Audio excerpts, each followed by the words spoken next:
Capítulo 17 do livro O Desejado de Todas as Nações, de Ellen White. Nicodemos ocupava uma alta posição entre a nação judaica. Possuía educação superior e talentos acima do comum, sendo membro honrado do Conselho Nacional. Juntamente com outros, fora tocado pelos ensinos de Jesus. Embora rico, instruído e honrado, sentira-se estranhamente atraído pelo humilde Nazareno. As lições recebidas diretamente dos lábios do Salvador o haviam impressionado muito e desejava conhecer mais sobre essas maravilhosas verdades. A autoridade que Cristo manifestara na purificação do templo tinha despertado nos sacerdotes e autoridades um ódio profundo. Temiam o poder desse estranho. Uma ousadia assim, vinda de um desconhecido galileu, não devia ser tolerada. Decidiram acabar com sua obra. Mas nem todos concordavam com isso. Alguns temiam se opor a uma pessoa tão claramente dirigida pelo Espírito de Deus. Lembravam-se de como profetas haviam sido mortos por terem repreendido os pecados dos líderes de Israel. Sabiam que a servidão dos judeus a um povo pagão era o resultado de rejeitar as repreensões de Deus. Temiam que, conspirando contra Jesus, os sacerdotes e autoridades estivessem seguindo os passos de seus antepassados e trouxessem sobre a nação novas calamidades. Nicodemos havia partilhado desses sentimentos em uma reunião do Sinédrio, na qual fora considerada a atitude a ser tomada para com Jesus, tinha aconselhado cautela e moderação. Insistira em que, se Jesus estava realmente investido de autoridade dada por Deus, seria perigoso rejeitar suas advertências. Os sacerdotes não haviam ousado desprezar esse conselho e, temporariamente, não tomaram medidas explícitas contra o Salvador. Desde que ouvira Jesus, Nicodemos tinha estudado ansiosamente as profecias sobre o Messias. E quanto mais pesquisava, mais forte era a sua convicção de que este era aquele que viria. Assim como muitos outros em Israel, ele sentira-se bastante aflito com a profanação do templo. Fora testemunha ocular da cena da expulsão dos vendedores e compradores por Jesus. Presenciara a maravilhosa manifestação de poder divino.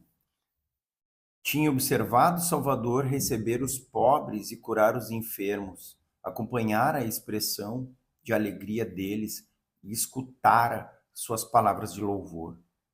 Não havia como duvidar de que Jesus de Nazaré era o enviado de Deus.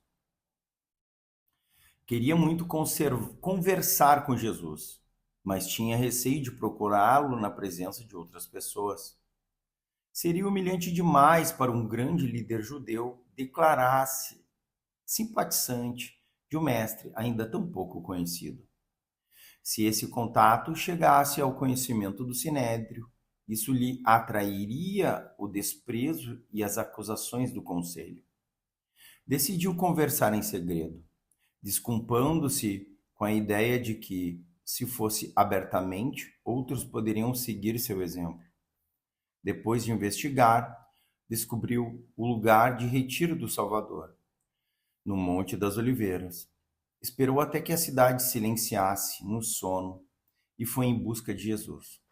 Na presença de Cristo, Nicodemos experimentou uma estranha timidez, que tentou ocultar sob um ar de compostura e dignidade. Rabi, disse ele, sabemos que és mestre vindo da parte de Deus, Porque ninguém pode fazer estes sinais que tu fazes, se Deus não estiver com ele. Jó 3:2. Ao falar dos raros dons de Cristo como mestre e seu maravilhoso poder de realizar milagres, Nicodemos esperava preparar o terreno para uma conversa que pretendia ter.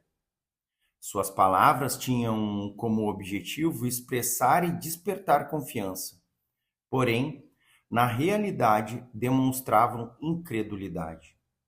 Não reconheceu Jesus como o Messias, mas apenas como um mestre enviado por Deus.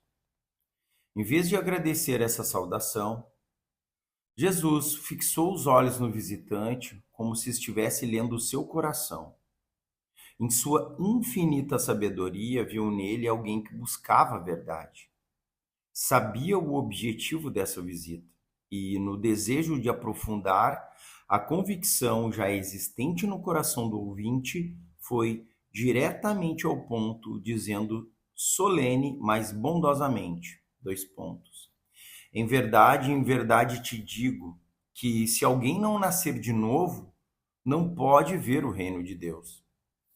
Nicodemos tinha ido falar com o Senhor, pensando em debater com ele, mas Jesus lhe apresentou os princípios fundamentais da verdade. Disse a Nicodemos: não é tanto de conhecimento teórico que você precisa, mas de transformação espiritual. Não necessita satisfazer sua curiosidade, mas ter um novo coração. É necessário que você receba nova vida de cima antes de compreender as coisas celestiais.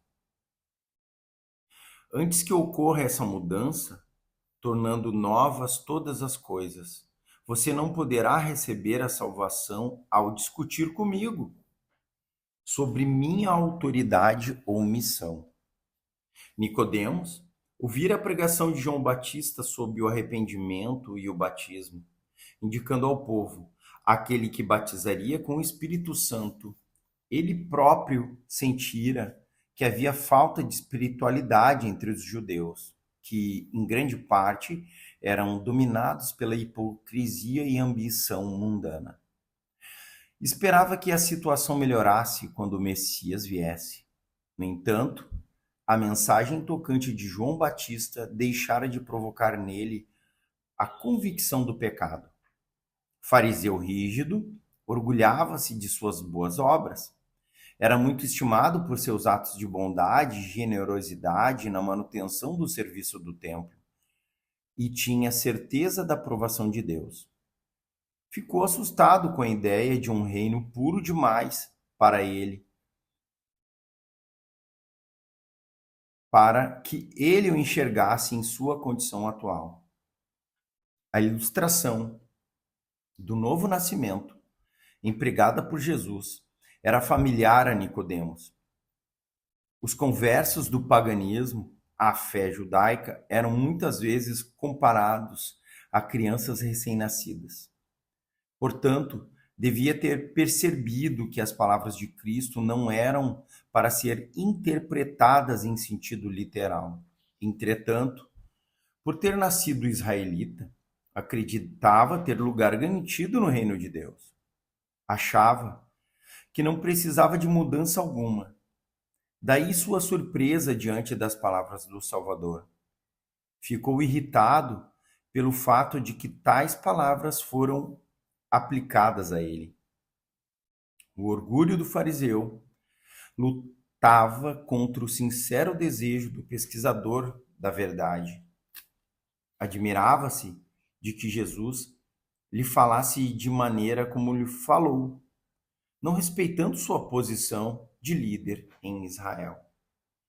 Perplexo, ele se descontrolou e respondeu a Cristo com palavras cheias de ironia. Como um homem pode nascer sendo velho? João 3:4. Como muitos outros, ao ver sua consciência confrontada com uma verdade incisiva, revelou o fato de que o homem natural não aceita as coisas que são do Espírito de Deus. Nele não há nada que corresponda às coisas espirituais, pois elas se discernem espiritualmente.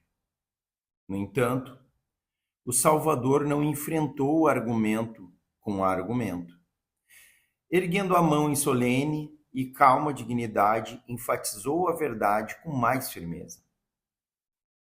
Em verdade te digo, quem não nascer da água e do Espírito não pode entrar no reino de Deus.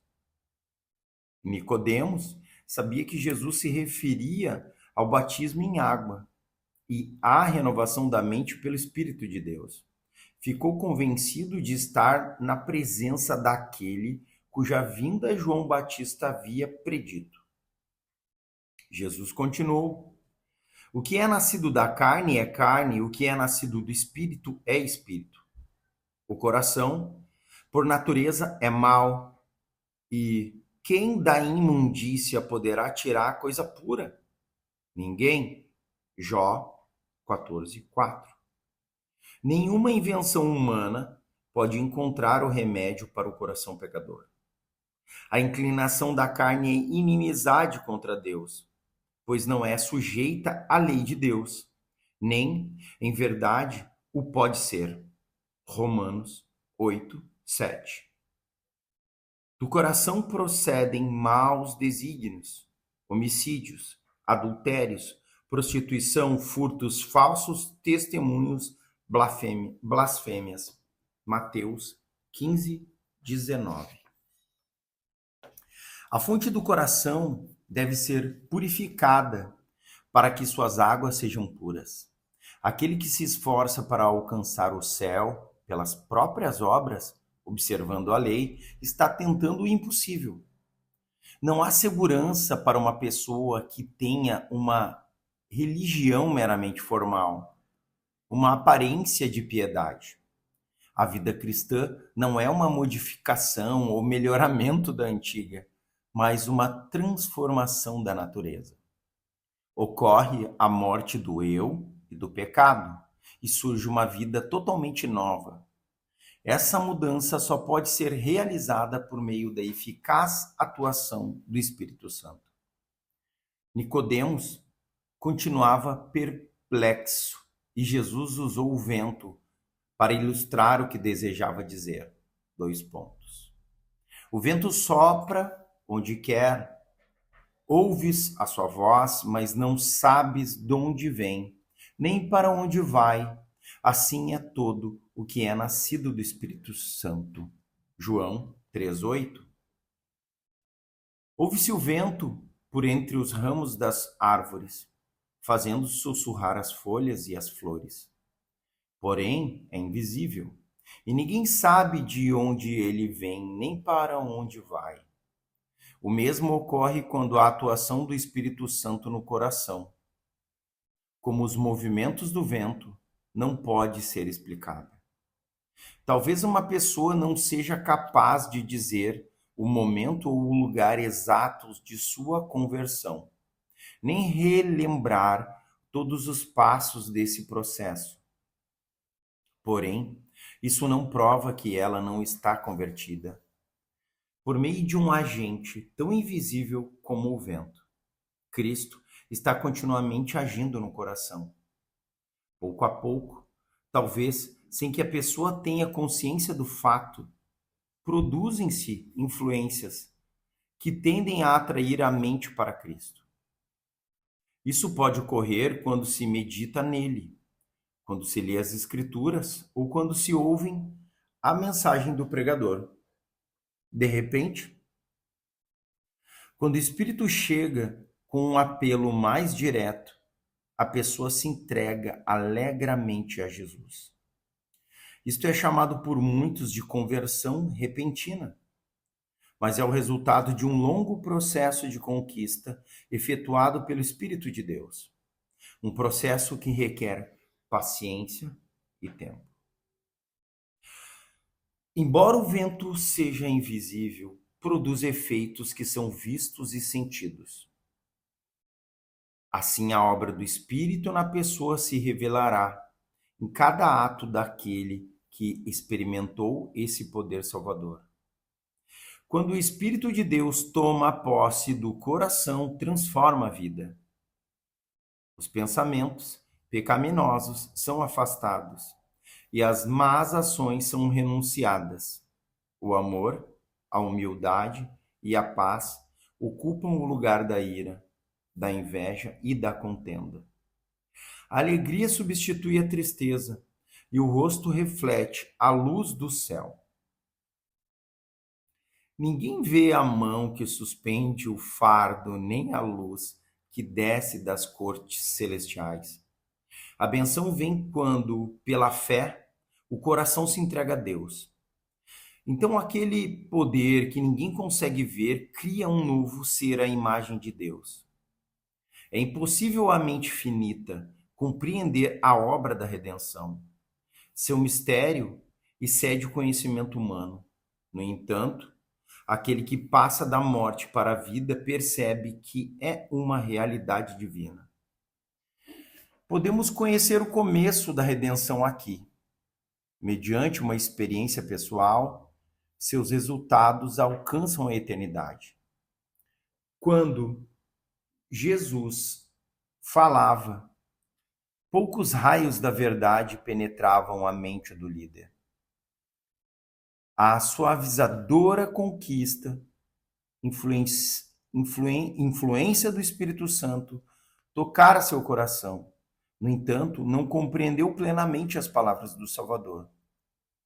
Ficou mais impressionado com a maneira como seria realizado o novo nascimento do que com a necessidade dele.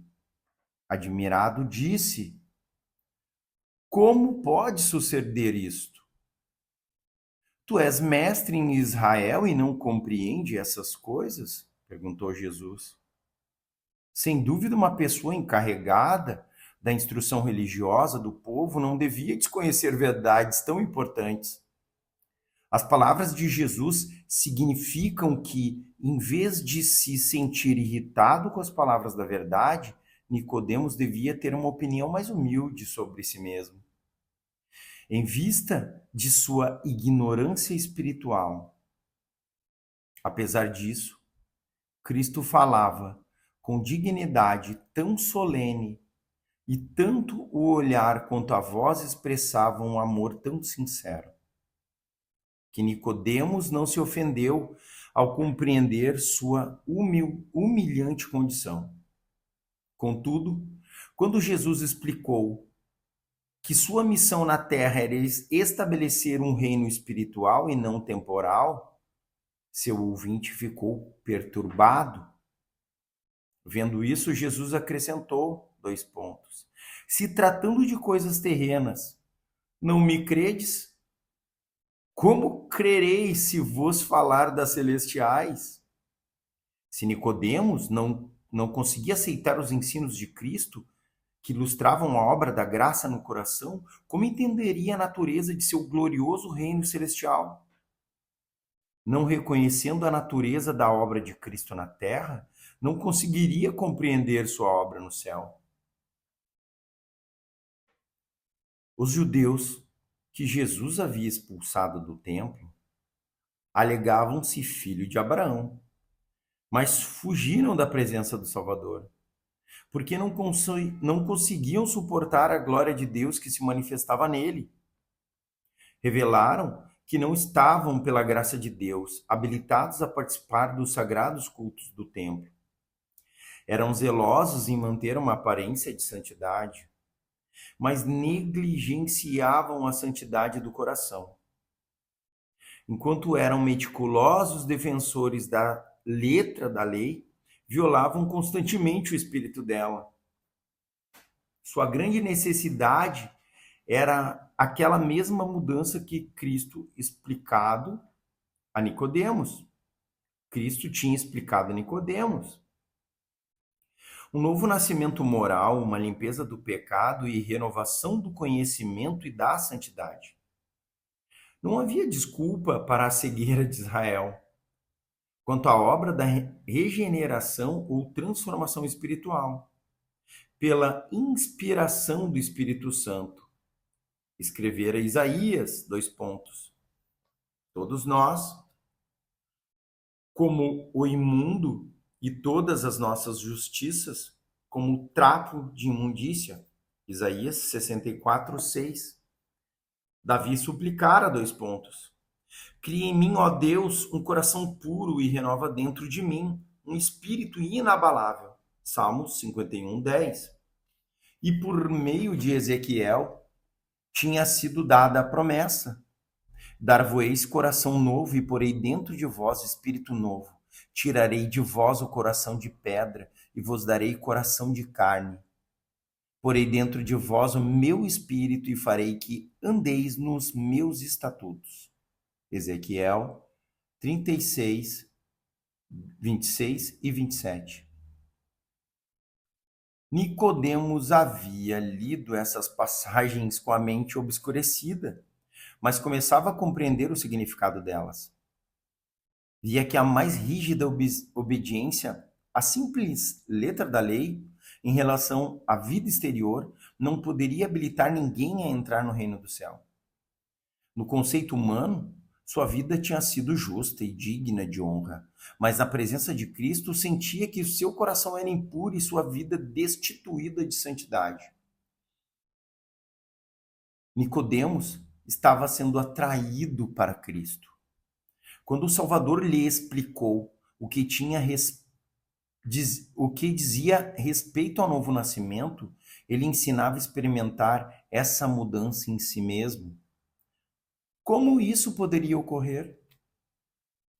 Jesus respondeu à pergunta não formulada, do modo porque Moisés levantou a serpente no deserto. Assim importa que o Filho do Homem seja levantado, para que todo o que nele crê tenha a vida eterna. João 3, 14 e 15. Ali estava um assunto familiar a Nicodemos. O símbolo da serpente levantada lhe tornou clara a missão do Salvador. Quando o povo de Israel estava morrendo pela picada das serpentes, Deus instruíra Moisés a fazer uma serpente de metal e colocá-la no alto, no meio da congregação. Então, foi anunciado no acampamento que todos que olhassem para a serpente viveriam. O povo sabia que, em si mesma, ela não possuía poder para ajudá-los. Era um símbolo de Cristo. Da mesma forma que a imagem feita à semelhança das serpentes destruidoras foi erguida para curá-los, alguém nascido em semelhança de carne pecaminosa, Romanos 8:3, seria seu redentor. Muitos israelitas olhavam o serviço sacrificial como tendo em si mesmo poder para libertá-los do pecado. Deus desejava ensinar-lhes que esse serviço não tinha mais valor do que aquela serpente de metal. Tinha o objetivo de dirigir a mente deles para o Salvador, tanto para a cura de suas feridas quanto para o perdão dos pecados. Não podiam fazer nada por si mesmos, somente mostrar sua fé na dádiva de Deus. Deviam olhar e viver. Os que haviam sido mordidos pelas serpentes poderiam ter demorado para olhar, poderiam ter posto em dúvida a eficácia daquele símbolo metálico, poderiam ter pedido uma explicação científica. Entretanto, nenhuma explicação lhes era dada. Deviam aceitar a palavra de Deus, a palavra que Deus lhes dirigia por intermédio de Moisés. Recusar-se a olhar era morrer. Não é por meio de debates e discussões que a mente é iluminada. Devemos olhar e viver. Nicodemos recebeu a lição e levou-a consigo.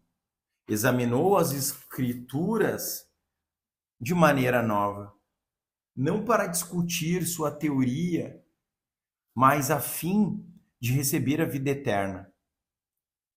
Ao submeter-se à direção do Espírito Santo, começou a ver o reino de Deus.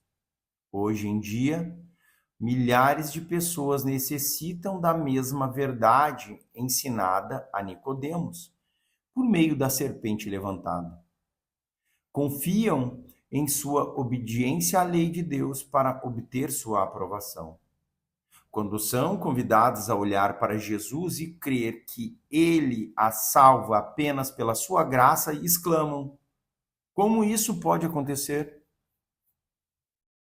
Como Nicodemos, devemos estar prontos para entrar na vida eterna pela mesma forma que o maior dos pecadores.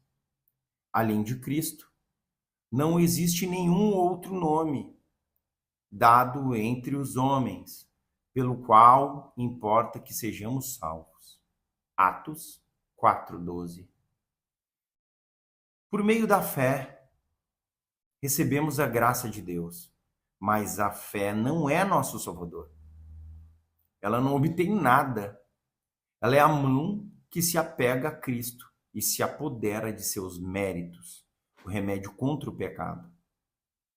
E nem sequer podemos nos arrepender sem o auxílio do Espírito de Deus. As Escrituras dizem a respeito de Cristo, : Deus, porém, com a sua destra, o exaltou a príncipe e salvador, a fim de conceder a Israel o arrependimento e a remissão dos pecados.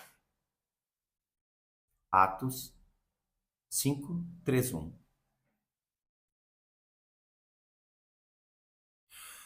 O arrependimento vem de Cristo, tão certamente como o perdão. Então, como podemos ser salvos? Do modo porque Moisés levantou a serpente no deserto. João 3:14. Assim foi levantado o Filho do Homem. E todo aquele que tem sido enganado e mordido pela serpente pode olhar e viver. Eis o Cordeiro de Deus que tira o pecado do mundo. João 1:29. A luz que brilha da cruz revela o amor de Deus. Seu amor nos atrai a Ele. Se não resistirmos a essa atração, seremos levados ao pé da cruz em arrependimento pelos pecados que crucificaram o Salvador. Então o Espírito de Deus, por meio da fé, produz uma nova vida. Os pensamentos e desejos são postos em obediência à vontade de Cristo. O coração e a mente são novamente criados à imagem daquele que age em nós para sujeitar a si mesmo todas as coisas. Então a lei de Deus é escrita na mente e no coração. E podemos dizer com Cristo: agrada-me fazer a tua vontade, ó Deus meu. Salmos 40:8. Na conversa com Nicodemos, Jesus apresentou o plano da salvação e sua missão no mundo. Em nenhum de seus discursos posteriores explicou tão plenamente passo a passo a obra necessária no coração de todo aquele que deseja herdar o reino do céu. No próprio início de seu ministério, abriu a verdade a um membro do Sinédrio, a mente mais apta a receber, a um escolhido do mestre do povo. Porém, os líderes de Israel não receberam a luz. Nicodemos ocultou a verdade no coração e, por 3 anos, houve pouco fruto evidente. Entretanto, Jesus conhecia o solo em que lançara a semente. As palavras dirigidas à noite a um ouvinte na solitária montanha não foram perdidas. Durante algum tempo, Nicodemos não reconheceu publicamente a Cristo, mas observava a sua vida e refletia em seus ensinos. Muitas vezes, em reuniões do Sinédrio, frustrou os planos dos sacerdotes para destruí-lo. Quando por fim Jesus foi erguido na cruz, Nicodemos relembrou o ensino dado no Monte das Oliveiras, entre aspas, do modo que por Moisés levantou a serpente no deserto, assim importa que o Filho do Homem seja levantado, para que todo o que nele crê tenha vida eterna. João 3, 14 e 15. A luz daquela conversa secreta iluminou a cruz do Calvário, e Nicodemos viu em Jesus o Redentor do mundo. Depois da ascensão do Senhor, quando os discípulos foram dispersos pela perseguição, Nicodemos tomou ousadamente a frente, empregou sua fortuna para sustentar a igreja em formação que os judeus esperavam que fosse extinta com a morte de Cristo. No entanto, de perigo, aquele que fora tão cauteloso e cheio de receios mostrou-se firme como a rocha, fortalecendo a fé dos discípulos e fornecendo meios para levar avante a obra do Evangelho. Foi desprezado e perseguido pelos que haviam mostrado a ele reverência em outros tempos. Tornou-se pobre em bens deste mundo. No entanto, não vacilou na fé que surgira naquela conversa noturna com Jesus. Nicodemos relatou a João essa história, e este a registrou para a instrução de milhões. As verdades aí ensinadas são tão importantes hoje